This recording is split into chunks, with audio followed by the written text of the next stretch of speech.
जय श्री राम।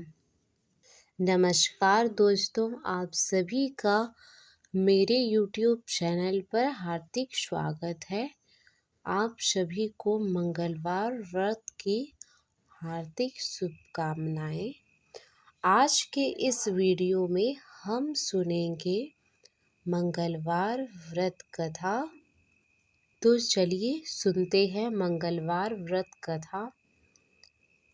पौराणिक कथा के अनुसार एक समय की बात है, एक ब्राह्मण दंपति की कोई संतान नहीं थी, जिस कारण वह बेहद दुखी थे।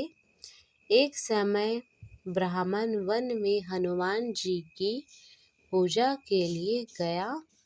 वहां उसे पूजा के साथ महावीर जी से एक पुत्र की कामना की। घर पर उसकी स्त्री भी पुत्र की प्राप्ति के लिए मंगलवार का व्रत करती थी। वह मंगलवार के दिन व्रत के अंत में हनुमान जी को भोग लगाकर ही भोजन करती थी। एक बार ब्राह्मण के व्रत के दिन ब्राह्मणी न भोजन बना पाई और ना ही हनुमान जी को भोग लगा सकी। उसने प्रण किया कि वह अगले मंगलवार को हनुमान जी को भोग लगाकर ही भोजन करेगी।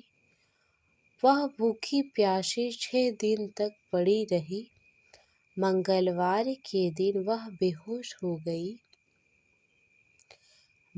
हनुमान जी उसकी निष्ठा और लगन को देखकर प्रसन्न हुए। उन्होंने आशीर्वाद स्वरूप ब्राह्मणी को एक पुत्र दिया और कहा कि यह तुम्हारी बहुत सेवा करेगा। वह ब्राह्मणी यह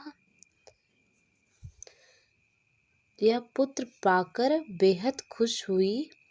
बालक को पाकर ब्राह्मणी अत्यंत प्रसन्न हुई। उसने बालक का नाम मंगल रखा। कुछ दिन समय उपरांत जब ब्राह्मण घर आया तो बालक को देख पूछा कि वह कौन है। तब उसकी पत्नी बोली कि मंगलवार व्रत से प्रसन्न होकर हनुमान जी ने उसे यह बालक दिया है। ब्राह्मण को अपनी पत्नी की बात पर विश्वास नहीं हुआ। एक दिन मौका देखकर ब्राह्मण ने बालक को कुएं में गिरा दिया। घर पर लौटने पर ब्राह्मणी ने पूछा कि मंगल कहाँ है।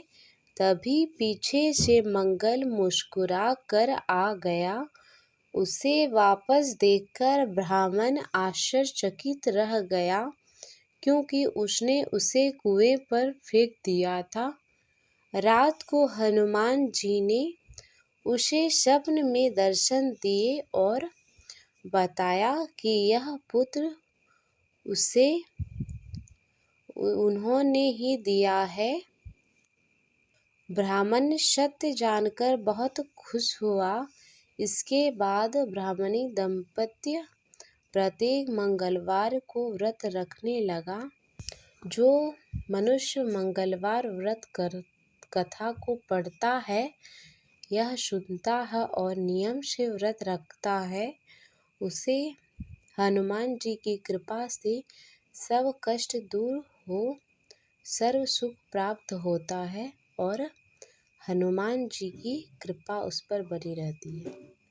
हनुमान जी की दया के पात्र बनते हैं। श्री हनुमंत लाल की पूजा आराधना में हनुमान चालीसा, बजरंग बाण और संकट मोचन अष्टक का पाठ बहुत ही प्रमुख माने जाते हैं। आप जिस दिन मंगलवार को व्रत रखें और हनुमान जी के पाठ का स्मरण जरूर करें। आप सभी पर हनुमान जी की कृपा बनी रहे। फिर मिलते हैं अगले वीडियो में।